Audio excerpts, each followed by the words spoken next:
हाँ जी, सभी का स्वागत है लेसन पर। गुड इवनिंग सभी को। सभी का आभार है, अभिनंदन है। Good evening, good evening, good evening सभी को, आप सभी को।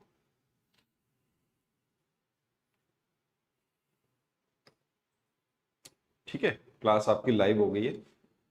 आवाज आ रही है? कहीं कोई दिक्कत तो नहीं है वॉइस वगैरह में? हाँ जी, है ना? ठीक है। देखिए, सीटेट का एग्जाम आपको पता है 20 अगस्त को आपका एग्जाम डेट उन्होंने दे दी है कि 20 अगस्त को एग्जाम होना है। और एक बड़ा परिवर्तन हुआ है कि अब जो एग्जाम होने वाला है वो एग्जाम आपका ऑफलाइन मोड में होगा। वैसे हमारे हिसाब से तो ऑफलाइन में ही होना चाहिए था, क्योंकि this is a eligibility test. और ऑनलाइन होना इसका वैसे भी पॉसिबल नहीं था। कितने सेट बनाते, कितने सेट तैयार करते, तो उन्होंने वही जो पुराना आपका ओएमआर शीट फिल करनी होती थी, गोले फिल करने होते थे, वही इन्होंने फिर से शुरू कर दिया। गुड इवनिंग, गुड इवनिंग सभी को। क्लास आपकी शुरू करते हैं। ठीक है। देखिए, जैसा कि आपको पता है,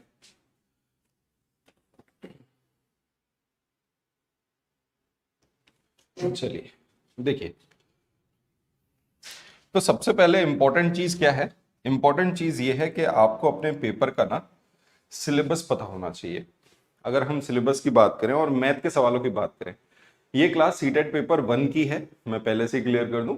हम इंट्रोडक्शन क्लास ऐसे रखेंगे कि एक क्लास रखेंगे सीटेट पेपर 1 की, एक क्लास रखेंगे सीटेट पेपर 2 की। उसमें हम उनके सिलेबस को समझेंगे। हम ये देखेंगे कि सिलेबस किस तरीके से पढ़ना है, सवाल कौन से पूछे जाने लग रहे हैं, हमें क्या पढ़ना है जो हम पूरे के पूरे सवालों को सही करें। हम बात कर रहे हैं यहाँ पे गणित की। पेपर 1 में 30 सवाल आते हैं, 30 में से 15 सवाल आपके कंटेंट के होते हैं और 15 सवाल पेडागोजी के होते हैं। ऐसे ही पेपर 2 में भी 30 सवाल आते हैं, लेकिन वहां पर 20 सवाल कंटेंट के होते हैं और 10 सवाल पेडागोजी के होते हैं। ये बात आपको पता होगी, लगभग सभी बच्चों को मालूम होगी। ओके, बहुत बड़ी धांधली थी। अच्छा। चलो देखिए, तो हम सबसे पहले सिलेबस को समझेंगे कि हमारा जो पेपर 1 है, उस पेपर 1 में 15 सवाल अपने मैथ के तो किसके आएंगे, कंटेंट के, प्लस 15 सवाल आपके रहेंगे, वो रहेंगे आपके पेडागोजी वाले पोर्शन के। ओके, अब बात यह है कि ये 15 के 15 सवाल सही होने चाहिए। पेपर 1 सिलेबस हम देख पा रहे हैं, फटाफट हम सिलेबस को समझ लेते हैं। सिलेबस को थोड़ा मैं एलेबोरेट कर देता हूं, आपको थोड़ा सा व्यापक रूप से समझा देता हूं इसको। तो पहला एक टॉपिक है जो आपको यहां पर पढ़ना है, और वो है यहाँ का टॉपिक का नाम है नंबर्स, संख्याएं। ये टॉपिक कॉमन है, ये टॉपिक आप पेपर 2 में भी पढ़ोगे। यही हम पेपर 2 में पढ़ते हैं। अगर आप 5th क्लास के एनसीईआरटी को देखो, 6th क्लास के एनसीईआरटी को देखो, 7th क्लास के एनसीईआरटी को देखो, तो वहां पर आपको पता चलेगा कि एनसीईआरटी ने आपके कुछ टॉपिक्स कॉमन हैं, बस ये समझो लेवल का फर्क होता चला जाता है।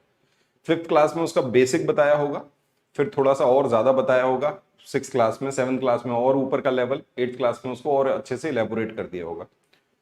ये बात समझ में आ रही है? तो ये जो टॉपिक है ना नंबर्स, ये बहुत ही मोस्ट इंपॉर्टेंट टॉपिक है आपका, क्योंकि यहीं से इलेबोरेट करके आपको सीबीएसई क्या करता है, सबसे पहले तो आपको यहां पर क्या पढ़ना होता है, फॉर्मेशन ऑफ नंबर, कि भाई संख्या को कैसे बनाया जाए, फॉर्मेशन ऑफ नंबर, संख्या का निर्माण कैसे किया जाए, संख्या को बनाया कैसे जाए। और यहां पे आपको क्या पढ़ना होता है, सीधे सीधे डायरेक्ट सवाल आते बेटे, सीधे डायरेक्ट सवाल आएंगे यहां से। और वो क्या होते हैं कि जैसे फॉर्मेशन ऑफ नंबर है ना, तो सबसे पहले आपको यहां पे क्या पढ़ना होगा, आपको सबसे पहले पढ़ने होंगे अंक, और अंक में उनकी जो वैल्यू है, तो यहां पर आपने सबसे पहले पढ़ना है face value and place value, place value and, अरे, और फेस वैल्यू। ओके, ये पढ़ना है आपको टॉपिक यहां पे। यहां को अगर आपको नंबर को बनाना होगा, फॉर्मेशन करना होगा, अगर हम संख्या को बना रहे हैं तो किस आधार पर बनाएंगे, अपन संख्या को अगर देख रहे हैं तो उसका उच्चारण भी करेंगे। उसके लिए हमें क्या पढ़ना होता है, न्यूमरेशन सिस्टम पढ़ना होता है। न्यूमरेशन सिस्टम संख्यांकन प्रणाली कहलाता है, जो हम पढ़ते हैं ना, बचपन में पढ़ते हैं, इकाई, दहाई, सैकड़ा, हजार, 10,000, लाख, 10 लाख, करोड़। यही न्यूमरेशन सिस्टम है और यही बताता है कि संख्या को बना कैसे गया या संख्या कोई लिखी हुई है तो उसको पढ़ा कैसे जाए। इस पर भी सवाल आपके पेपर में आता है। तो यहां पे आपको क्या पढ़ना है, न्यूमरेशन सिस्टम पढ़ना होगा। सीधे डायरेक्ट यहां पे सवाल आ रहे होते हैं, न्यूमरेशन सिस्टम पढ़ना होगा।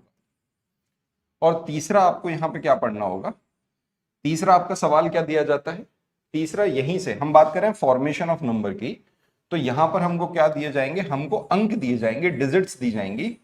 उन अंकों को यूज करके हमें बताना होगा कौन सी संख्या है या किसी संख्या का निर्माण करना होगा अंकों का प्रयोग करके। जैसे आपको 4 अंक दे दिए जाए 1 2 3 4 और आपसे पूछा जाए सबसे बड़ा नंबर क्या होगा, तो आप क्या बोलोगे 3 2 वो 4 3 2 1, ये सबसे बड़ा नंबर होगा, सबसे छोटा नंबर होगा 1 2 3 4। आ रही है बात समझ में? 4 अंक दिए गए तो उससे कौन सा बड़ा नंबर निकला है, कौन सा छोटा नंबर बनाना है, वो भी आपको समझ में आ रहा है। फोर्थ यहां से क्या है, नियरेस्ट नंबर आपसे पूछा जाता है, सन्निकट, नियरेस्ट वैल्यू, सन्निकट मान, जिसको हिंदी में कहते हैं सन्निकट मान। तो नियरेस्ट वैल्यू पूछ ली जाती है कि भाई 1000 की नियरेस्ट कौन सा नंबर होगा, 100 के नियरेस्ट कौन सा नंबर होगा, टेंस के नियरेस्ट कौन सा नंबर होगा, और उससे हम नंबर को पता करते हैं। तो ये क्या हो गया, ये आपसे पूछा गया और ये हमने किस में पढ़ा, हमने पढ़ा अपने फॉर्मेशन ऑफ नंबर में। क्लियर है? दूसरा हमको पढ़ना होता है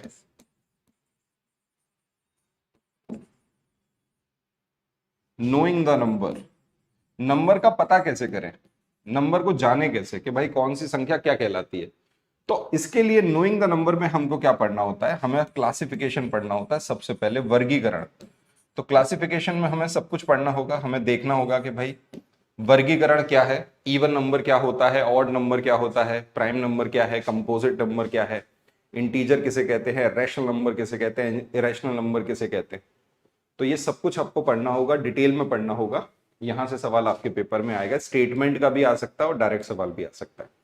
मैं इलेबोरेट करके थोड़ा सा समझाने की कोशिश कर रहा हूं जिससे आपको थोड़ा सा समझ आए कि हमारा सिलेबस क्या है, हम क्या सोच रहे हैं और क्या पूछा जाने वाला है।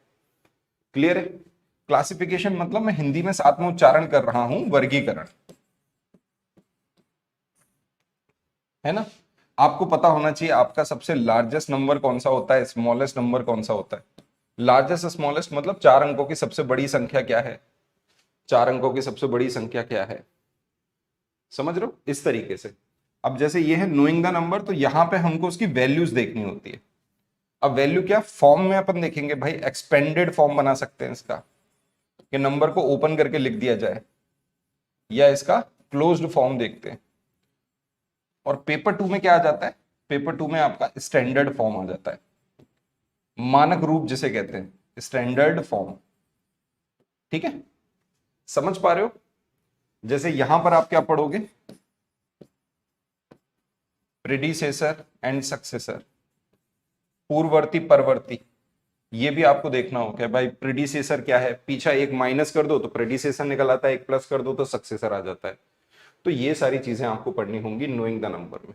ये है आपका सिलेबस, प्रॉपर सिलेबस जो सीबीएसई दे रहा है, जो आपको बता रहा है, जो आपकी 5th क्लास में भी है, 6th में भी है, 7th में भी, और यहां से सवाल डायरेक्ट आपसे पूछे जाएंगे और ज्यादा सवाल आएंगे यहां से।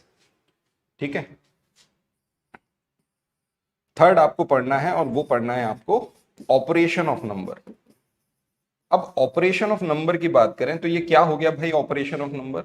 ऑपरेशन ऑफ नंबर में आपको पढ़ना है सिंपल, आपको क्या देखना है, एडिशन, योगफल, सब्ट्रैक्शन, एडिशन, सब्ट्रैक्शन, मल्टीप्लिकेशन, ये सीधे सीधे सवाल आते हैं एग्जाम में, डायरेक्ट सवाल आते हैं आपके पेपर 1 में। और डिवीजन, भागफल। यहां पर आपको क्या पढ़ना होगा, ऑपरेशन ऑफ नंबर देखना होगा, एडिशन, सब्ट्रैक्शन, मल्टीप्लिकेशन और डिवीजन। अब ये डिवीजन इतना इंपॉर्टेंट है बेटे कि यहां से तो आपके पेपर में सवाल आएगा ही आएगा, और मल्टीप्लिकेशन, एडिशन, सब्ट्रैक्शन से जोड़ के एक सवाल यहां से आएगा। आ रही है बात समझ में? इसके बाद आपको एक टॉपिक दिया जाता है, या एक टॉपिक आपका है, वो है प्लेइंग विथ नंबर्स, नंबर्स के साथ खेलो। एनसीईआरटी में इसी तरीके से आपको टॉपिक्स के नाम दे रखे हैं, प्लेइंग विथ नंबर्स, नंबर्स के साथ आपको खेलना है। तो प्लेइंग विथ नंबर्स में क्या होगा, प्लेइंग विथ नंबर्स में आपको नंबर्स पता है। प्लेइंग विथ नंबर्स में आप क्या पढ़ते हो, प्लेइंग विथ नंबर्स में आपको ये सब पढ़ना होता है, एलसीएम, एचसीएफ, मल्टीपल, फैक्टर, ये सब यहां पर देखना होता है। तो मैं आप कह सकता हूं कि इसके अंदर आप क्या पढ़ेंगे, मल्टीपल फैक्टर पढ़ेंगे, जिसका डिटेल आप जब पढ़ते हैं तो आप एलसीएम एचसीएफ पढ़ते हैं, मल्टीपल फैक्टर से ही आता है। तो कुल मिला के ये जो मैंने आपके टॉपिक लिख दिए, अगर इन टॉपिक की बात करूं और यहीं से अगर मैं आपके सवालों की बात करूं तो यहीं से आपके लगभग 5 से 6 सवाल आपके इन्हीं टॉपिक से पूछे जाने लग रहे हैं। आपके पेपर 1 में 5 से 6 सवाल इन्हीं टॉपिक से आएंगे। अगर मैं पेपर 2 की बात करूं तो पेपर 2 के अंदर भी लगभग 5 सवाल आपके इन्हीं टॉपिक से आने वाले हैं। पेपर 2 में भी लगभग 5 सवाल आपको इन्हीं टॉपिक से पूछे जाने लग रहा है। क्लियर है? तो ये तो वही वाली बात होगी, 4-5 सवाल अपन ने देखे। इसके अलावा आपका टॉपिक क्या है, जैसे एक हमने नंबर को ही ढंग से पढ़ लिया। सेकंड टॉपिक आप क्या पढ़ते हो, मेजरमेंट पढ़ते हो, तो उसमें आप पढ़ते हो टाइम, समय। एक टॉपिक आप पढ़ते हो मेजरमेंट, मेजरमेंट में आपको मेट्रिक यूनिट पढ़नी होती है, जिसको अपन बोलते हैं मापन। आप यहां पे क्या पढ़ते हो, ज्योमेट्रिकल शेप्स, और उसके साथ पढ़ते हो पैटर्न। एक टॉपिक आपको पढ़ना है जो है आपका सिमिट्री, फिगर्स की सिमिट्री बतानी होगी। फिगर्स की क्या देखनी होगी, सिमिट्री देखनी होगी, और सिमिट्री के साथ साथ अल्फाबेट्स या फिगर के एंगल्स को भी देखना होगा। नंबर्स हो गए, अल्फाबेट्स हो गए, फिगर हो गया, उसके एंगल्स को भी देखना होगा। ये आपके सीधा सीधा टॉपिक है जो आपके डायरेक्ट यहां से सवाल आने लग रहे हैं। एक सवाल यहां से आएगा, एक सवाल यहां से आएगा, एक सवाल आपका यहां से आएगा, एक सवाल आपका यहां से आएगा। ये सीधे सीधे एक एक सवाल यहां से आने लग रहा है। 5वां टॉपिक है आपका मनी, मुद्रा। अब मनी वाला जो टॉपिक होता है सिंपल कैलकुलेशन का टॉपिक होता है। आपको एक सवाल दे दिया जाएगा और उसमें सिंपल कैलकुलेशन आपको करना होगा। एक सवाल आपका सीधा सीधा यहां से आएगा, बहुत ही सिंपल सवाल होता है, केवल कैलकुलेशन प्लस माइनस करना होता है। 6वां टॉपिक है आपका मेंसुरेशन। अब ये टॉपिक बड़ा ही इंपॉर्टेंट है, मेंसुरेशन, क्योंकि मेंसुरेशन से हर साल क्षेत्रमिति, जिसको हिंदी में कहते हैं, यहां से हर साल आपके पेपर में 2 सवाल पूछे जाते हैं। हर साल आपके पेपर में 2 सवाल पूछे जाते हैं। जब आप मेंसुरेशन को पढ़ते हो तो 2 भागों में आप मेंसुरेशन को पढ़ते हो। एक पढ़ते हो 2D फिगर के बारे में, ऐसे फिगर जिनके डायमेंशंस 2 हैं, और ऐसे फिगर पढ़ते हो जिनके डायमेंशन 3 होते हैं, तो वो उसे 3D फिगर कहते हैं। तो आपको अगर मैं पेपर 1 की बात करूं तो आपके सिलेबस को मैं बिल्कुल छोटा कर देता हूं। आपको यहां पर केवल और केवल, जैसे एंगल्स आप पढ़ोगे ना, तो यहां पे आपको ट्राइंगल भी देखना होगा। यहां पर आपको क्या पढ़ना है, 2D फिगर के अंदर आपको सिर्फ और सिर्फ ट्राइंगल्स के एंगल्स देख लेने हैं। बाकी आपको यहां पे केवल और केवल यही पढ़ना है, स्क्वायर और रेक्टेंगल, वर्ग और आयत। केवल इसके फॉर्मूले पता होने चाहिए, एरिया पता होना चाहिए और इसके पेरीमीटर पता होना चाहिए, फॉर्मूले, बाकी कुछ नहीं, केवल क्षेत्रफल और परिमाप। अगर हम बात करें 3D फिगर की, तो 3D फिगर में आपको केवल 2 ही फिगरों को देखना है, वो है क्यूब और क्यूबॉइड। यहां पर आपको इनके फॉर्मूले पता होने चाहिए, इसका वॉल्यूम का फॉर्मूला पता होना चाहिए, इसके सरफेस एरिया मतलब पृष्ठीय क्षेत्रफल के फॉर्मूले पता होना चाहिए। यही है आपके सिलेबस का पार्ट जो आप सीधे सीधे समझ पा रहे हो, जिसको अपन बोलते हैं घन और घनाभ। और एक टॉपिक और लिखा जाता है सीटेट में, वो होता है डेटा हैंडलिंग। इसका कोई लेना देना नहीं है, ये कुछ भी नहीं है। डेटा हैंडलिंग को तो तुम ये समझो कि निग्लेक्ट ही करके चलो, कुछ नहीं है। तो आप अगर देख पा रहे हो 1 2 3 4 5 6 7 सवाल ये हो गए, ठीक है। एक टॉपिक आपका है, वो है आपका मीन।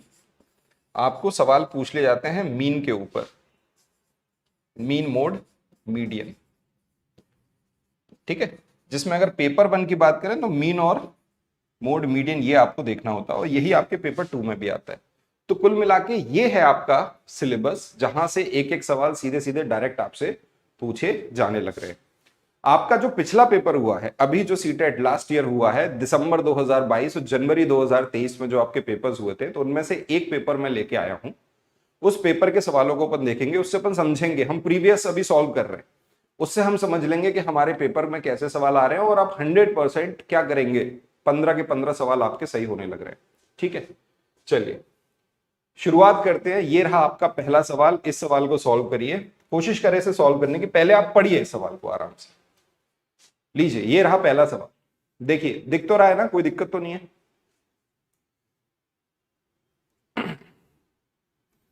है ना, हम सारे प्रीवियस ईयर को सॉल्व करेंगे, 2022-23 में जो सवाल आए, 2021-22 में जो सवाल आए, 2018, 2019, 2020, 2021 सारे के सारे पेपर्स को सॉल्व करेंगे अपन, है ना, हर पेपर को सॉल्व करेंगे, सारे प्रीवियस ईयर सॉल्व करेंगे। इसके साथ साथ हम एक्सपेक्टेड क्वेश्चंस को भी लेंगे, कि जो हमारी एनसीईआरटी की किताब है, उस किताब से जो एक्सपेक्टेड क्वेश्चंस बन सकते हैं उनको भी हम साथ साथ इसमें सम्मिलित करेंगे। इस तरीके से आपकी ये क्लास चलेगी। ठीक है, अब देखिए इस सवाल को, आप देखिए यहां पर लिखा है the difference between the greatest 4 digit number. जैसे मैंने बताया आपको पता करना होता है, तो 4 अंकों की सबसे बड़ी संख्या क्या है, आप बोलोगे सर 4 अंकों की सबसे बड़ी संख्या है 9999, ये 4 अंकों की सबसे बड़ी संख्या है। And the smallest 4 digit number, 4 अंकों की सबसे बड़ी संख्या और 4 अंकों की सबसे छोटी संख्या के अंतर को, अब इसका अंतर निकालना है। सबसे छोटी संख्या क्या हो गई, 1000 माइनस इनका अंतर निकाल लीजिए। अगर आप इसका अंतर निकालोगे, ये आया 9 9 9 और 8, अंतर कितना आ गया 8999। इसके अंतर को 15 से भाग दिया जाए तो शेषफल क्या होगा। अब इस सवाल को कौन सा बच्चा सॉल्व नहीं कर सकता, 8999, इसको मुझे 15 से भाग देना है, बताओ शेषफल क्या होगा। बेसिक से कर लो, ये जो ब्रह्मास्त्र है जो हमने बचपन से सीख रखा है, इससे कर लो। क्या होगा 14, सबका आ रहा है, सबका आंसर कितना आ रहा है 14। बोलो क्या इसको सॉल्व कराने की जरूरत है, क्या आप 15 से इसको डिवाइड नहीं कर सकते। अब ये देखो 2 नंबर दिख रहे हैं 89, 15 का पहाड़ा पढ़ो, 15 5 75, माइनस हो गए, ये आया 4, 8 में से 7 गया 1, यहां 9 उतर के आ गया 149। 15 ढाई 150 होता है, लेकिन 15 नब्बे 135, क्योंकि 150 से कम है तो 135 हो गया। फिर 9 में से 5 गए 4, 4 में से 3 गए 1, फिर ये 9 आ गया। फिर आपने वही पहाड़ा पढ़ा, 15 नब्बे 135, और फिर आपका यहाँ पे क्या बच गया 14। यही आपके सवाल का उत्तर है ना। कई बच्चे इसको इस तरीके से करेंगे, कई बच्चे इसको सीधे सीधे अपने मन में ही पहाड़ा पढ़ के आंसर निकाल लेंगे। ओके, अब आप बोलोगे सर इसकी कोई शॉर्ट ट्रिक है, आप बताओ ये सवाल में कहीं भी शॉर्ट ट्रिक लगाने की जरूरत है। जब सवाल ही आसान है, सिंपल नंबर्स आपको दे रखे हैं, उसको आपको डिवाइड करना है। आप पहले तो, जैसे मैंने थंबनेल पर भी लिखा है, मैथ का डर खत्म होना चाहिए। हमने कई सालों से मैथ नहीं पढ़ा है, आप लोगों ने अपनी ग्रेजुएशन से पहले 10th क्लास हो गया, मान लीजिए उसका सब्जेक्ट चेंज हो गए, मैथ नहीं पढ़ा और मैथ कनेक्ट नहीं कर पाते। कहीं ना कहीं मैथ में कहीं ना कहीं उनको दिक्कत आती है, समझ नहीं आता सर ये कैसे लिख दिया, ये कैसे हो गया। तो सबसे पहले ठंडे दिमाग से खुद को 0 पे सेट करो। अभी भी आपके पास बहुत वक्त है, आराम से आप 130 नंबर लेके आओगे सीटेट के अंदर। 130 का स्कोर हो रहा होगा आपका, 130 के स्कोर से ना कॉन्फिडेंस बिल्डअप होता है। मैं ये नहीं कह रहा 90 नंबर कोई खराब है, कोई नहीं, 90 नंबर भी एलिजिबिलिटी लेनी है, लेकिन ज्यादा से ज्यादा नंबर अर्जित करेंगे, इसका मतलब हमने ज्यादा से ज्यादा सीखा है। प्रीवियस ईयर को सॉल्व करके आप पास हो सकते हो, लेकिन आप सीखोगे नहीं। ओके, चलिए आगे बढ़े। ये लीजिए अगला सवाल। अब इस सवाल को देखिए, ये सवाल आपका क्या है, न्यूमरेशन सिस्टम का ही सवाल है। यहां पे क्या लिखा है भाई, 11 इकाई, 10 दहाइयां, 12 सैकड़ा, यहां माइनस का साइन है, यहां भी माइनस का साइन आना चाहिए, लगा लो। 1000, यहां माइनस का साइन लगा लो बस। अब आप बताओ, 11 इकाई मतलब 11 तो ये नंबर हो गया, प्लस 10 दहाई तो भाई 10 और दहाई का एक 0 लगा लो। 12 सैकड़ा, सैकड़ा में कितने 0 होते हैं, आप बोलोगे सर 3 0 होते हैं, प्लस 1000 तो ये हो गया 1। क्लियर है, कहीं कोई दिक्कत है।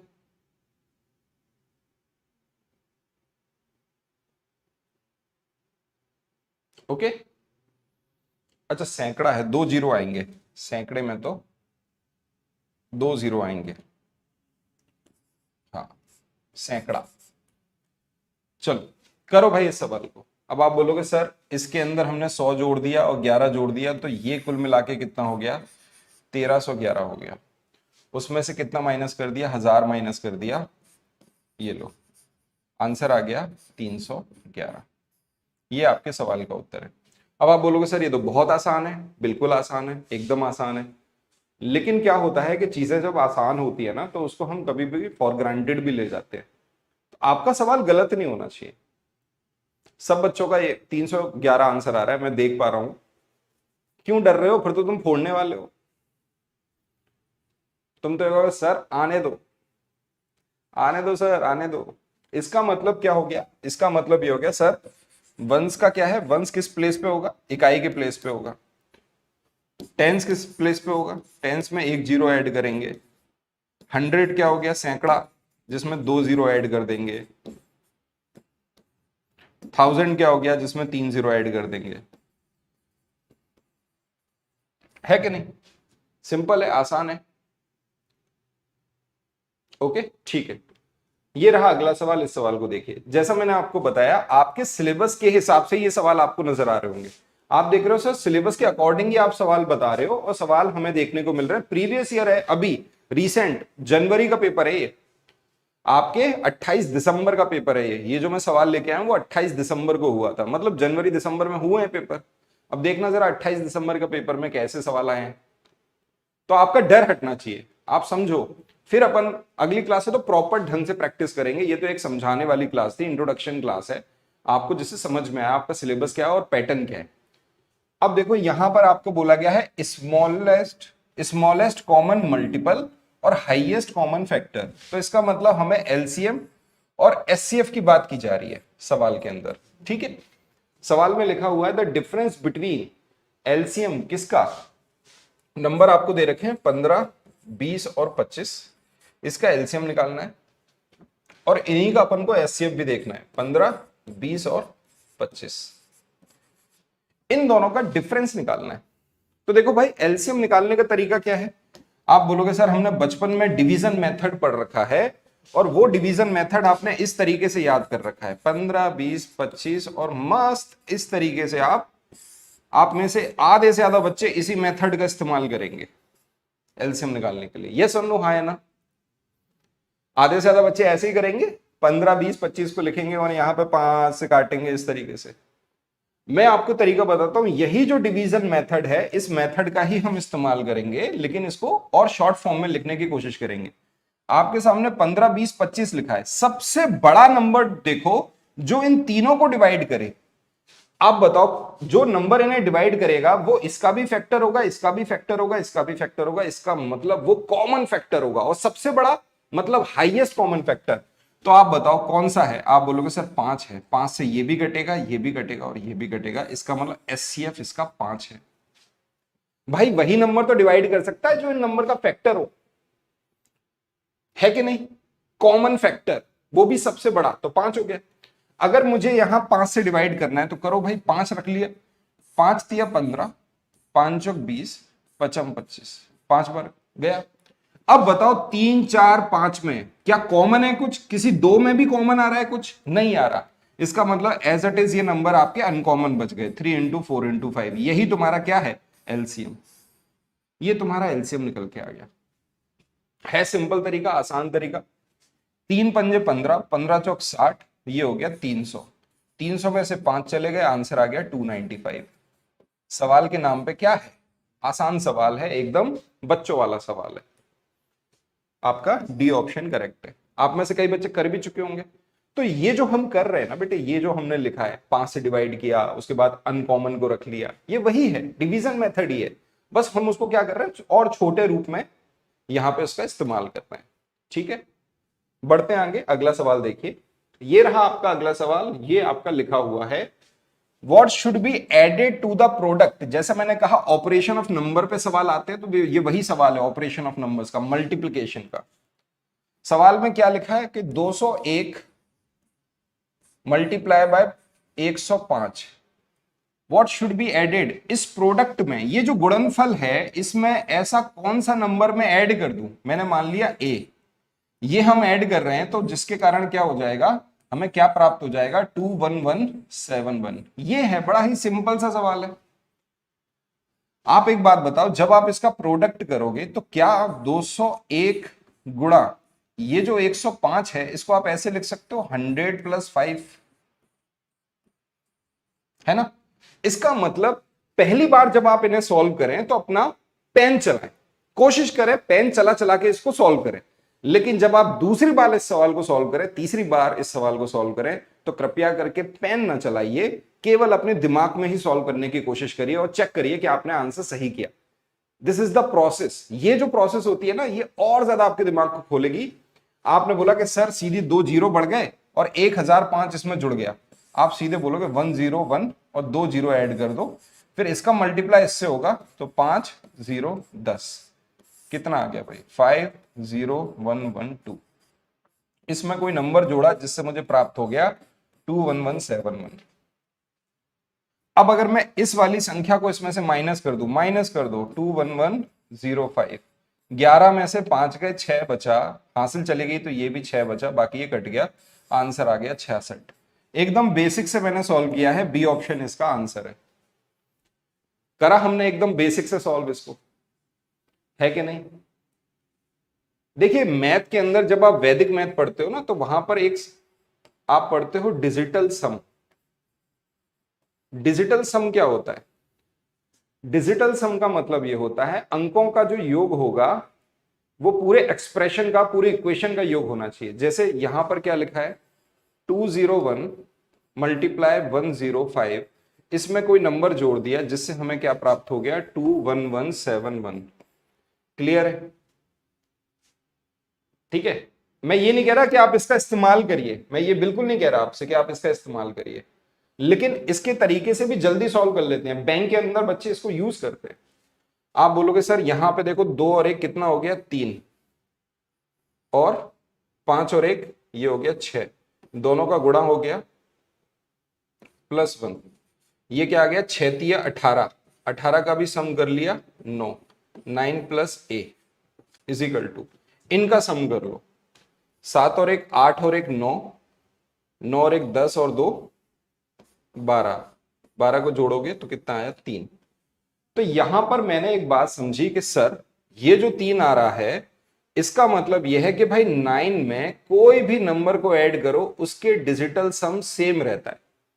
जैसे यहां पे देखो 7 और 1 8 और 1 9, अगर आप इतने हिस्से को हटा देते और केवल 2 और 1 को जोड़ते तब भी तुम्हारा 3 आता, लेकिन आप पूरे को जोड़ रहे हो तब भी 3 आ रहा है। इसका मतलब 9 का कोई प्रभाव ही नहीं पड़ता डिजिटल सम में। 9 को अगर किसी नंबर के साथ ऐड करोगे तो उसके डिजिटल सम पे कोई प्रभाव ही नहीं पड़ेगा। तो आप बोलो सर फिर तो इस 9 को भी गायब कर दो, हाँ बिल्कुल हटाओ। यहां पे कितना आ रहा है, 3, इसका मतलब यहां जो नंबर होगा उसका डिजिटल सम 3 होगा।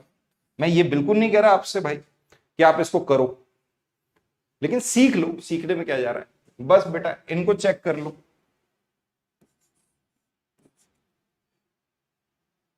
इसका डिजिटल सम आएगा 2, इसका डिजिटल सम आएगा 3, इसका डिजिटल सम आएगा 4, इसका डिजिटल सम आएगा 5। बताओ बेटा किसका डिजिटल सम 3 आ रहा है, 66 का। यही आपके सवाल का उत्तर है, ठीक है। लेकिन इसको थोड़ा सा समझना पड़ेगा, बच्चा इसमें कंफ्यूज हो सकता है क्योंकि सवाल इतना आसान है ना कि ये सब करने की जरूरत नहीं है, सीधे सीधे बेसिक से ये सॉल्व हो रहा है, एकदम बच्चों वाला सवाल है। ओके ठीक है, अगले सवाल पे चलते हैं। ये रहा आपका अगला सवाल, फ्रैक्शन का सवाल है। हाँ मैंने सिलेबस में फ्रैक्शन नहीं लिखा था, बट वो मैंने क्लासिफिकेशन के अंदर ही कर दिया क्योंकि रैशनल नंबर पढ़ोगे ना तो फ्रैक्शन उसमें आ ही जाएगा। फ्रैक्शन पर सवाल आपके पेपर में आता है और स्टेटमेंट के रूप में आपसे पूछ लिया जाता है। ये देखिए स्टेटमेंट के रूप में एक फ्रैक्शन का सवाल आपके सामने आ गया है। इस सवाल को देखिए, किसी विद्यालय में 1260 विद्यार्थी हैं जिनमें से 2/3 लड़के और शेष लड़कियां हैं। लड़कों की संख्या का 1/4 खिलाड़ी हैं और लड़कियों की संख्या का आधा भी खिलाड़ी हैं। तो विद्यालय में विद्यार्थियों की संख्या जो खिलाड़ी नहीं है। अब यार इस सवाल को तुम देखोगे, 1260 टोटल बच्चे हैं जिसमें से लड़कियां कितनी हैं, आप बोलोगे सर 2/3 लड़के हैं, तो हमेशा ये जो फ्रैक्शन होता है ना, ये फ्रैक्शन आपको रेशियो बनाने को बहुत ही इजीली बन जाता है। इसका मतलब आप 3 को टोटल मान लो, 3 अपना अगर टोटल है तो 2 लड़के हो गए, बॉयज हो गए, तो आप कह सकते हो सर 2 लड़के हैं तो 3 में से 2 गए तो 1 लड़कियां हैं, मैंने अनुपात में बांट दिया, है ना। आप इसको ऐसे भी लिख सकते हैं, अगर 2/3 लड़के हैं तो 1/3 लड़कियां होंगी, एक ही बात है, बॉयज और गर्ल्स। डन है। अब आप निकालो भाई, 3 से अगर इसे काटोगे, 3 चौक 12, 3 दूनी 6, 420 आ गया। तो मतलब लड़कियों की संख्या कितनी है, 420, और इसका दुगना ये है 840। 840 हो गए लड़के, 420 हो गई लड़कियां। लड़कियों की आधी संख्या खिलाड़ी है, इसका मतलब आधे इसके खिलाड़ी होंगे 210, आधे खिलाड़ी नहीं होंगे, आधे आधे बांट दिए। लड़कों का कितना है भाई, 3/4, इसका मतलब अगर 3/4 खिलाड़ी हैं तो 1/4 खिलाड़ी नहीं होंगे। 4 से इसको काट दो, 210 ये भी आ गया, ये खिलाड़ी नहीं है, ये खिलाड़ी नहीं है, दोनों को जोड़ दो, आंसर आ गया 420। इसका मतलब टोटल 420 बच्चे खिलाड़ी नहीं है सिंपल, आसान है। 420 इस सवाल का उत्तर आ गया। बोलो भाई, है ना, आसान है, सिंपल है। चलो आगे बढ़ते हैं, अगला सवाल देखो। ये भी देखो फ्रैक्शन का सवाल है, कितना सिंपल सवाल है। ये तो आप ये समझ लो कि आपका 2015 से सीटेट में लगातार इस तरह का सवाल आ रहा है। 2015, 2016, 2018, 2019, 2021, 2022, 2023, आप देख पा रहे हो। ये एक इतना बच्चों वाला सवाल है जो लगातार आपसे सीटेट के पेपर में पूछा जा रहा है। अब इस सवाल में है क्या, how many 3/8 are there in, इसका मतलब 9/4 में कितने डिवाइड करेंगे, 3/8 है। और आपको पता है कि एक फ्रैक्शन का दूसरे फ्रैक्शन से डिवाइड करते हैं तो हम क्या कर देते हैं, 9/4 मल्टीप्लाई, और ये जो फ्रैक्शन है इसको पलट के लिख देते हैं, उल्टा कर देते हैं, रेसिप्रोकल, 8/3। बस बेटा, 4 से काटा 8 को 2, 3 से काटा 9 को 3, 3 दूनी 6। इस सवाल का उत्तर है बी, ऑप्शन 6। अगर इस सवाल का भी ऑप्शन आप गलत बता पा रहे हो या इस सवाल को आप सॉल्व नहीं कर पा रहे हो तो इसका मतलब कहीं ना कहीं मिस्टेक हो रही है। मैं मान के चलता हूं इतना गणित आपको आता होगा, है ना, इतने तो तुम तेज हो, ठीक है। लेकिन इन सवालों को देख के आपको एक बात समझ में आ रही है, जितना भी बालक ये पढ़ रहा है, आप एक बात बताओ, चलो दिल से बताओ, आपने केवीएस का पेपर देखा है? अगर नहीं देखा तो एक बार केवीएस का पेपर देखो। आपने एनवीएस का एनवीएस में तो चलो पीआरटी होता ही नहीं है, आपने DSSS पीआरटी का पेपर देखा है? उसको देख लो। सुपर टेट पीआरटी देखा है? वो देख लो। हरियाणा टेट का देख लो, या मध्य प्रदेश का वर्ग 3 देख लो, कोई भी देख लो। क्या आप एक बात बताएंगे, क्या ये जो गणित आपने अभी तक देखे सवाल, क्या ये सवाल उनमें पूछे जाते हैं? रीट का पेपर देख लो। आप बोलोगे नहीं सर, ये बात सच है कि सीटेट पेपर 1 का जो गणित है वो बिल्कुल प्राइमरी लेवल का गणित है, लेकिन ये केवल सीटेट में आता है। इसका फायदा आपको ना ही किसी एग्जाम में मिलने वाला है, ये बस आपके बेसिक इंफॉर्मेशन को ठीक कर देगा। अगर आपसे कभी भी इंटरव्यू पूछा जाएगा कि बेटा चलो फ्रैक्शन क्या है, फ्रैक्शन को पढ़ाओ समझाओ, तो तुम बता दोगे आराम से, ओके। लेकिन ये तो आपको पढ़ना है क्योंकि 15 सवाल तो यहां से आएंगे, तो हम साथ साथ सीखते चलेंगे। मैं जो आपकी प्रैक्टिस कराऊंगा ना, तो एक लेवल ऊपर भी चलेंगे, है ना। जो भी कॉमन टॉपिक हैं पेपर 1 पेपर 2 के, उन सबसे पहले उन दोनों की कंबाइंड क्लासेस लेंगे, कॉमन टॉपिक की प्रैक्टिस करेंगे और प्रीवियस ईयर और एक्सपेक्टेड क्वेश्चंस को मिला के उसमें चलाएंगे, ओके, ठीक है। चलो आइए अगला सवाल देखते हैं। लो भाई, ये आपका मेजरमेंट का सवाल है, ये सवाल आपका मेजरमेंट का है।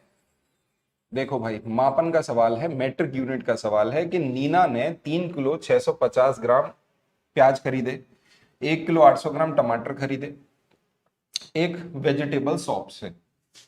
What amount does the weight, मतलब वेट देखना है अपन को, onion exceed the weight of tomato, मतलब प्याज का वजन टमाटर के वजन से कितना अधिक है।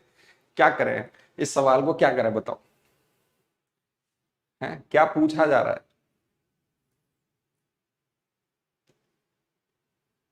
है ना। प्याज का वजन टमाटर के वजन से कितना अधिक है। आप बोलोगे सर 3 किलोग्राम तो ये है और 650 ग्राम ये है। भाई किलोग्राम में से किलोग्राम माइनस कर लो और ग्राम में से ग्राम माइनस कर लो, ये हो गया 800 ग्राम। अब आपको ये समझ आ रहा है कि सर 650 ग्राम में से 800 ग्राम कैसे माइनस करेंगे। तो आप ये जो 3 किलो 650 ग्राम है इसको क्या लिख सकते हो, 1 किलो इधर ले आओ तो इसको तुम ऐसे लिख लो 2 किलो और इसमें 1000 ग्राम जोड़ दो तो ये हो गया 1650 ग्राम। बस अब माइनस हो रहा है 1 किलो और 800 ग्राम हो गया। अब तो बहुत तेज हो तुम, 850 ग्राम और 1 किलोग्राम। अब ये सवाल तो बेहद आसान है, ये सवाल आसान था भी इस सेट के अंदर, लेकिन आपके पेपर में थोड़ा अच्छा लेवल भी आता है। किसी सेट के अंदर आसान सवाल तुम्हें देखने को मिलेंगे, किसी सेट में ठीक ठाक सवाल देखने को मिलेंगे। ओके डन है। तो आंसर क्या हो गया, कौन सा ऑप्शन है, डी ऑप्शन है इसका। अगले सवाल पर चलते हैं।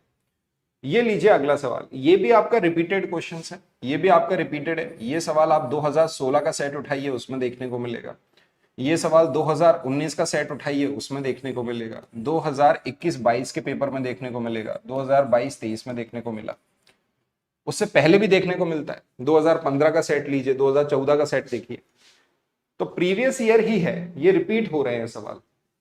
अब इस सवाल को देखें, ये भी सवाल आपका मेजरमेंट का ही है। यहां क्या लिखा हुआ है कि भाई एक मानचित्र पर on a map half centimetre shows 225 kilometre, जो आधा सेंटीमीटर है मैप पर ऑन द ग्राउंड, मतलब भूमि पर वो 225 किलोमीटर को रिप्रेजेंट कर रहा है, शो कर रहा है। कुछ नहीं करना है इस सवाल में, आधा सेंटीमीटर अगर इसको कर रहा है तो 1 सेंटीमीटर कितने को करेगा, आप बोलोगे सर 1 सेंटीमीटर करेगा 450 किलोमीटर। सीधी बात है, 2 का मल्टीप्लाई कर लिया इसमें, आधा अगर इसको कर रहा है तो 1 इसको करेगा। हम सिर्फ क्या करेंगे, सवाल में 1 सेंटीमीटर की वैल्यू निकाल लेंगे ग्राउंड पर कितनी होती है। ठीक, आगे सवाल लिखा है कि 2 सिटीज के बीच में 1800 किलोमीटर की दूरी है ग्राउंड पर, तो बताओ यही डिस्टेंस मैप पर कितना होगा। तो बस बेटा जो दूरी है ना 1800 किलोमीटर, उससे डिवाइड कर दो इस वैल्यू का 600 450 का, खत्म सवाल। क्या आंसर आएगा बताओ, 45 दूनी 90 और 90 दूनी 180, तो 45 चौक 180, आंसर आ गया 4 सेंटीमीटर।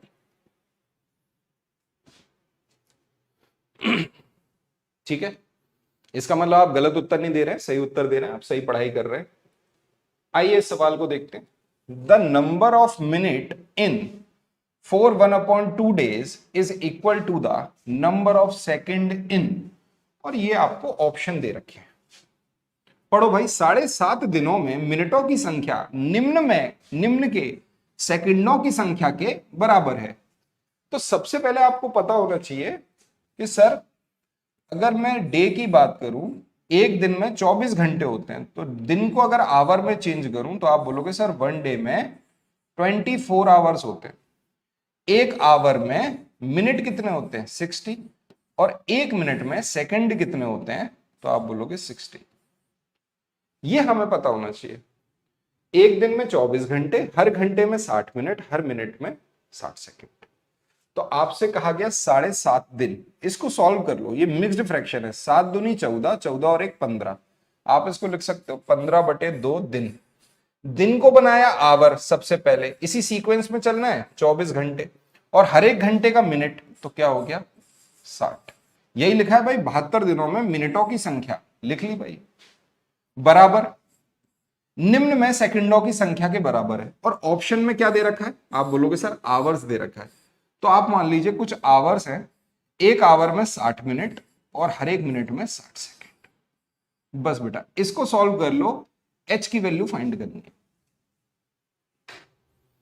खत्म, टाटा गया, गुड बाय, कुछ बचा ही नहीं।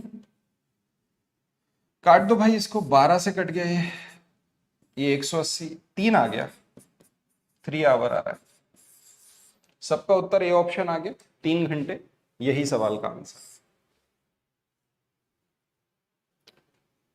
बोलो भाई, ठीक है। तो ये सीक्वेंस आपको याद रखना है कि आप जब कन्वर्ट करेंगे तो दिन को पहले कन्वर्ट करेंगे आवर में, आवर को कन्वर्ट करेंगे मिनट में, मिनट को कन्वर्ट करेंगे सेकंड में।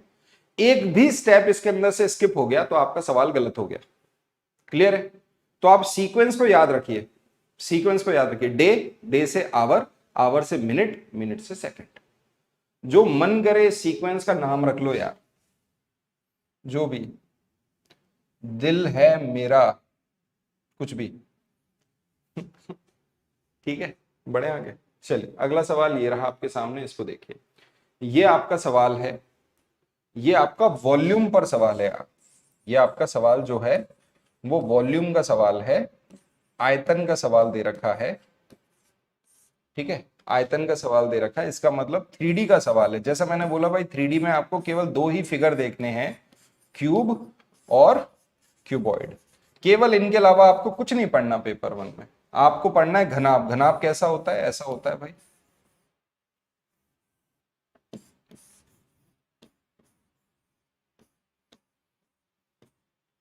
यहां पर क्या होता है? लंबाई होती है, चौड़ाई होती है और ऊंचाई होती है। घन क्या होता है? इसकी सारी साइड बराबर होती है। आपने पासा खेला है? लूडो, लूडो में जो पासा होता है ना, वो क्या है आपका? क्यूब है। इसमें हर साइड बराबर है, ये भी ए है, ये भी ए है, ये भी ए है। इसका वॉल्यूम क्या होता है? Length into breadth into height. इसका वॉल्यूम क्या होता है? ए इंटू ए इंटू ए। तो आप ए क्यूब कह सकते हो उसको। क्लियर है? बस भाई सवाल को देखो। सवाल में लिखा है 3 सेंटीमीटर भुजा वाले घनों की संख्या जो कि एक घनाभाकार बक्से जिसकी विमाएं, ये आपको डायमेंशन दे रखी है, 7.2 मीटर, 5.4 मीटर, 1.8 मीटर में रखे जा सकते हैं। इसका मतलब मुझे करना क्या है? The number of cubes. अगर मुझे नंबर ऑफ क्यूब्स निकालने हैं या नंबर ऑफ बॉक्स निकालना है, आप तो ऐसे समझ लो, नंबर ऑफ बॉक्स निकालना है अपन को, नंबर ऑफ क्यूब्स निकालने हैं। 30 सेंटीमीटर का डिब्बा है जो क्यूब है, जिसका साइड कितनी है? 30 सेंटीमीटर, जो कि फिट करेंगे किसमें? क्यूबिकल बॉक्स में। तो इसका मतलब यहां पर क्या होगा? आप बोल सकते हो सर वॉल्यूम ऑफ जो आपका क्यूबिकल बॉक्स है उसका वॉल्यूम, उससे डिवाइड कर दोगे वॉल्यूम ऑफ क्यूबिक बॉक्स, जो आपका क्यूब शेप का बॉक्स है। बस आपको यह समझना है कि जो यूनिट आप डिवाइड करोगे वो यूनिट सेम होनी चाहिए। आपको पता है कि यहां पर डायमेंशन क्या दे रखी है? 7.2 मीटर। 7.2 ये मीटर में दे रखा है, 5.4 और 1.8 ये आपको क्या दे रखी है? इसकी डायमेंशन दे रखी है। ये दे रखी है मीटर में, और क्यूब की जो साइड दे रखी है वो दे रखी है सेंटीमीटर में। तो आपको यहां पर मेजरमेंट आना चाहिए कि 1 मीटर में 100 सेंटीमीटर होते हैं। तो आप बोलोगे सर तो फिर 1 सेंटीमीटर में क्या होगा? 1/100 मीटर होंगे। तो 30 सेंटीमीटर को अगर मीटर में चेंज करना है तो क्या हो गया? 0.3 मीटर। आपको इसको मीटर में चेंज करना ही होगा, बस और कुछ नहीं है सवाल में, खत्म है। क्या कर दो? नीचे वॉल्यूम लिख दो, 0.3 इंटू 0.3 इंटू 0.3। बस बेटा डिवाइड कर दो, आंसर क्या आ रहा है? आपको पता है सर एक डिजिट के पहले पॉइंट, एक डिजिट के पहले पॉइंट, अगर ये पॉइंट मैंने तीनों हटा दिए तो आपको क्या बोलोगे? सर इसके नीचे डिवाइड हो जाएगा 3 0 का, तो ऊपर लिख सकता हूं इसको।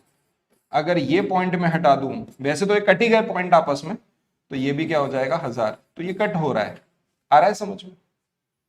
क्लियर? बस आंसर क्या आ रहा है आपका? सीधे इसको कट करो, 9 से काटा ये 8 बार गया, इसको काट दिया ये 6 बार चला गया। ओके, आंसर आ गया आपका 2592। सभी का उत्तर आ रहा है। मल्टीप्लाई कर लीजिए 8 इंटू 54 इंटू 6, इसका मल्टीप्लाई करेंगे तो ये आंसर आएगा आपका। और आंसर किस में आएगा? मीटर में आएगा, क्योंकि हमने यूनिट को मीटर में चेंज कर दिया। क्लियर है? डन है? बोलो ओके, चले बढ़े आगे। ठीक है, ये लीजिए आगे बढ़ते हैं। जैसा मैंने कहा कि बेटा एंगल का सवाल आता है, एंगल्स फाइंड करने होते हैं। अब ये जो एंगल्स फाइंड करने हैं ये आपको फिगर के अंदर भी पूछे जाएंगे, ये आपको नंबर्स के अंदर भी पूछे जाएंगे और यही आपको अल्फाबेट के अंदर भी पूछे जाएंगे, अल्फाबेट्स में भी पूछे जा सकते हैं, मतलब ABCD। तो आप देखो, the total number of right angle in the English letter, आपको अल्फाबेट मतलब लेटर्स में पूछा जा रहा है, अक्षरों में, H और E। आपके सामने ये रहा H और ये रहा E।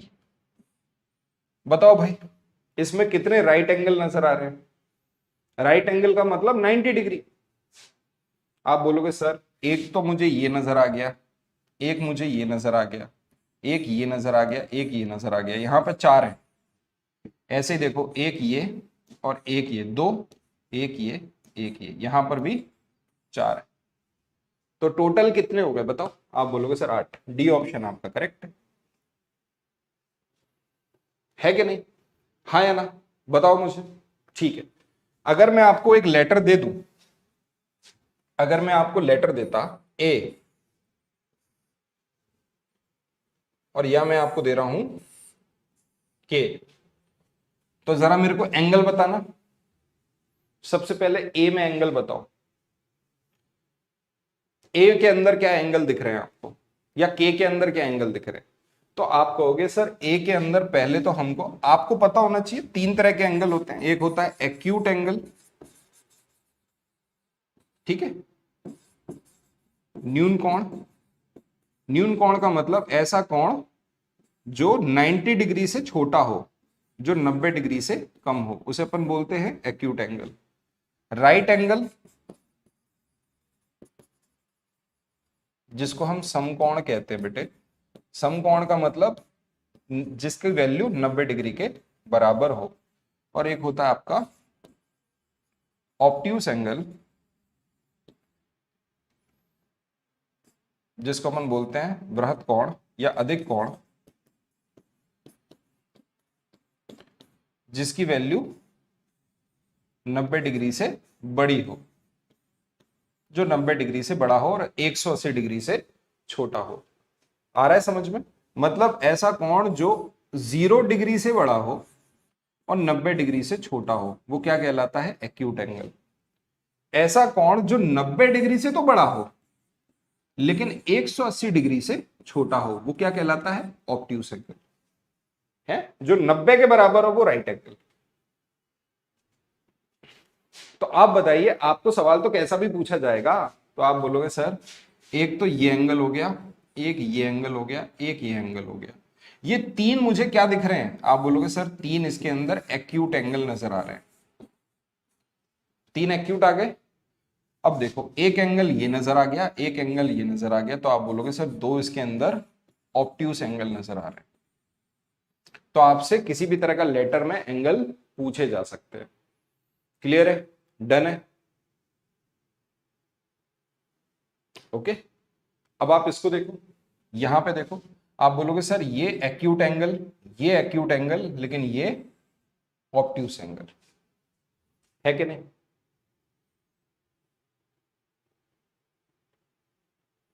ठीक है, चलो आगे बढ़ते हैं। ये लीजिए अगला सवाल, करिए इस सवाल को सॉल्व। बताइए क्या होगा सवाल का उत्तर। पहले सवाल को अच्छे से पढ़ लीजिए। एक वर्ग का परिमाप 250 सेंटीमीटर है। किसी आयत की लंबाई वर्ग की भुजा की दुगनी है। आयत का परिमाप 156 सेंटीमीटर है। आयत और वर्ग का क्षेत्रफल का अंतर क्या है? अ perimeter of A square is 120 centimetre. जो पेरीमीटर है स्क्वायर का वो 120 सेंटीमीटर है। हमें पता है भाई वर्ग का परिमाप कितना होता है? 4 इंटू साइड। साइड को रिप्रेजेंट ए से करते हैं, तो ये बराबर किसके? 120 सेंटीमीटर के। तो मैंने ए की वैल्यू कितनी आ गई? 30 सेंटीमीटर। मतलब मैंने निकाल लिया जो वर्ग की साइड है वो क्या है? 30 सेंटीमीटर। और जो रेक्टेंगल है उसकी लंबाई इसकी दुगनी है। तो अगर मैं लंबाई की बात करूं तो लंबाई दुगनी हो जाएगी, 30 की दुगनी 60 सेंटीमीटर। ब्रेथ मेरे को नहीं पता, चौड़ाई के बारे में मेरे को कुछ नहीं पता। रेक्टेंगल का पेरीमीटर आपको बोल रखा है कि भाई पेरीमीटर कितना है? 156। भाई पेरीमीटर क्या होता है? 2l plus B. इसकी वैल्यू दे रखी है 156। एल की वैल्यू दे रखी है 60। बी की वैल्यू फाइंड करनी है। दो से अगर इसको काट दिया तो ये कितना आएगा? 2 सत्ते 14,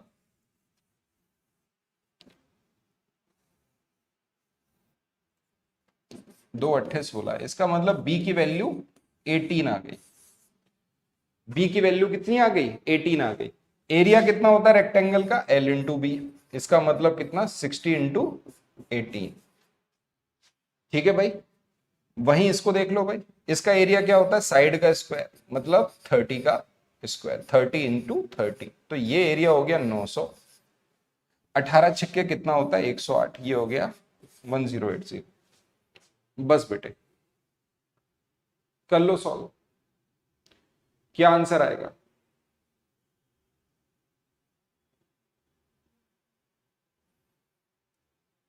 बोलो, आप बोलोगे सर 180। बहुत बढ़िया, आंसर आ गया 180। Option number 4 is correct. Clear है? डन है। अगला सवाल ये रहा आपके सामने, the marks obtained by 25 student in a test are given below. किसी टेस्ट में 25 विद्यार्थियों द्वारा प्राप्तांक नीचे दिया गया है। ये आपको नंबर्स दिए गए हैं, 54, 68, 42, 71, 56, 62, ये सब दिए। How many student obtained marks between 55 and 75? आप इसको डेटा का बोल सकते हो, ये एक डेटा का सवाल हो गया, डेटा हैंडलिंग भी कह दो इसको, कि भाई 55 और 75 के बीच में कितने विद्यार्थियों ने मार्क्स प्राप्त किए। अब क्या है सवाल के अंदर? इस सवाल में तो ढूंढना ही है, इस सवाल में तो आप ढूंढोगे और क्या करोगे। तो ये तुम्हारा होमवर्क सवाल है, कमेंट बॉक्स में इसका आंसर लिखिएगा। आगे बढ़ते हैं, अगला सवाल ये है, इस सवाल को देखिए। The following table shows the number of books sold by a shopkeeper in 6 days of a week. निम्न तालिका में एक दुकानदार द्वारा सप्ताह के 6 दिनों में बेची गई पुस्तकों की संख्या ये है। Sunday, Monday, Tuesday, Wednesday, Thursday और फ्राइडे। ये उसने किताबें बेची हैं। संडे में 65 बेच दी, मंडे को 40, 30, 50, 20 और 70। अब इस पे सवाल क्या है? सवाल है कि what is the difference between the total number of books sold by the shopkeeper on Sunday, Monday और थर्सडे। संडे, मंडे और थर्सडे को टोटल कितनी बुक उसने बेची? संडे को बेची 65, मंडे को बेची 40 और थर्सडे को बेची उसने 20। टोटल बुक कितनी हो गई बताओ? मतलब 125 उसने टोटल किताबें बेच दी। ठीक है भाई, संडे, मंडे और थर्सडे को। And the total number of books sold in Friday और वेडनेसडे, तो फ्राइडे को बेची है उसने 70, वेडनेसडे को बेची है ये, तो ये हो गया 120। इन दोनों का डिफरेंस बताना है। सवाल के नाम पे कलंक है, 125 में से 120 गए, 5 बचा। Option number A is correct. Clear है? हलवा सवाल है, उड़ा दिया। ये लीजिए अगला सवाल, ये रहा आपके सामने, पैटर्न का सवाल। ऑब्जर्व द पैटर्न बिलो, निम्नलिखित पैटर्न का अवलोकन कीजिए। 2 into 1, 3 into 2, 5 into 3, 7 into 4, 11 into 5, 13 into 6, 17 into 7, 19 into 8 और उसके बाद डैश इंटू 9, और बताइए क्या होगा। तो आप कहोगे सर इन नंबर्स को देख के मुझे दिख रहा है 2, 3, 5, 7, 11, 13, 17, 19, इसका मतलब ये प्राइम नंबर्स है, ये प्राइम नंबर्स हैं। अगला प्राइम नंबर 19 के बाद कौन सा आता है? आप बोलोगे सर 23, तो 23 का 9 में मल्टीप्लाई करो, वही सवाल का उत्तर होगा। देख पा रहे हो? मतलब option number B is correct. Option number B is correct. ठीक है, तो ये मैंने आज जो सवाल आपको कराए हैं, इन सवालों के माध्यम से बस मैं ये समझाना चाह रहा था कि पेपर का पैटर्न क्या है, पेपर 1 में सवाल आते कैसे। जो सिलेबस में बता रहा हूं वही सिलेबस से आपके एक एक एक एक सवाल आ जाते हैं। ठीक है, ये जो फाइल है मैं अपने टेलीग्राम पे अपलोड कर दूंगा, मेरा टेलीग्राम चैनल है, इसको ज्वाइन कीजिए, मैथ्स विद उदय सर। ठीक है, रेगुलर क्लास हम लेंगे आपकी। अब अगली क्लास रखेंगे पेपर 2 की, तो पेपर 2 के बच्चों को समझा देंगे कि भाई सिलेबस क्या है, उनके 20 सवालों को देखेंगे। उसके बाद फिर अपन एक क्लासेस को प्रैक्टिस, प्रॉपर प्रैक्टिस क्लास अपन चलाएंगे। कंबाइंड क्लासेस आपकी रहेंगी जो आपके कॉमन टॉपिक्स हैं, जिसमें लेवल भी थोड़ा ठीक रहेगा, जो आपके पेपर में आएंगे प्रीवियस ईयर और प्रीवियस ईयर के साथ साथ एक्सपेक्टेड क्वेश्चंस। ठीक है, एक बच्चा पूछ रहा है सर आप लाइव हो क्या? बेटा मैं जिंदा हूं, नहीं दिख रहा तुमको? मैं बोल पा रहा हूं, कमेंट पढ़ पा रहा हूं? बोलो। ठीक है, तो अगर सेशन आपको पसंद आया तो लाइक करिए, सब्सक्राइब करिए और फॉलो करिए, शेयर करिए, ऐसे बोलते हैं। देखो यार, एक बात समझो तुम बहुत अच्छे से, मैं आपको समझाना चाहता हूँ और आप सबसे पहले तो अनुरोध करना चाहता हूँ कि सीटेट में अभी वक्त है। सीटेट आपका 20 अगस्त को प्रस्तावित है, 20 अगस्त को पेपर होना है, वो भी ऑफलाइन मोड में। आपके पास अभी पूरा पूरा वक्त है तैयारी करने का। सीटेट क्या है? सीटेट कोई वो तो है नहीं, सीटेट से जॉब नहीं लगती, सीटेट एक सीढ़ी है। आप ये मान लीजिए ये आपका सीटेट है और नौकरी तो अभी बहुत ऊपर है, यहां से नौकरी आपकी ये रखी है। आप ऐसा नहीं सोच सकते कि इसका अंतिम लक्ष्य है ये सीटेट। ये जो तैयारी तुमने करी है इस पूरे को तरीके से करते रहिएगा। मतलब हम बोलते हैं ना मोमेंटम, अगर आपका मोमेंटम बना हुआ है तो उस मोमेंटम को आप बना के रखिए, क्योंकि आपको फर्दर 2 महीने, 3 महीने, 4 महीने, 5 महीने के बाद एग्जाम देना ही है। ऐसा नहीं कि आप केवल और केवल वही चीजें पढ़ रहे हो। आपको पता है ये मैथ के सवाल आसान है, हर बच्चा ये 15 सवालों को सॉल्व करने की कुव्वत रखता है, कर भी देगा। अगर वो प्रीवियस ईयर उठा लेगा तो भी कर देगा। लेकिन आप इस बात को अच्छे से समझ रहे हैं कि सर ये जो हमने 15 सवाल किए, ऐसे सवाल ना हमें केवीएस में, पीआरटी में देखने को मिले, क्योंकि पीआरटी तो वही देगा ना जिसने सीटेट का पेपर 1 पास किया। ना केवीएस में देखने को मिलते, ना DSSB में देखने को मिलते, ना ही किसी पीआरटी का एग्जाम, कोई भी राज्य का स्तर का एग्जाम उठा लो। तो हमको क्या पढ़ना है? हमको अपना लेवल भी अप करता चलना है धीरे धीरे। बेसिक तो करेंगे ही, सीटेट का लेवल तो कवर कर ही लेंगे, उसके ऊपर भी हम धीरे धीरे अपने लेवल को करेंगे। ठीक है, चलिए, बहुत बहुत शुक्रिया इतना ध्यान से मेरी क्लास को अटेंड करने के लिए। आप लोगों का बहुत बहुत शुक्रिया। मिलते हैं अगले सेशन में, है ना। Thank you so much. Good night.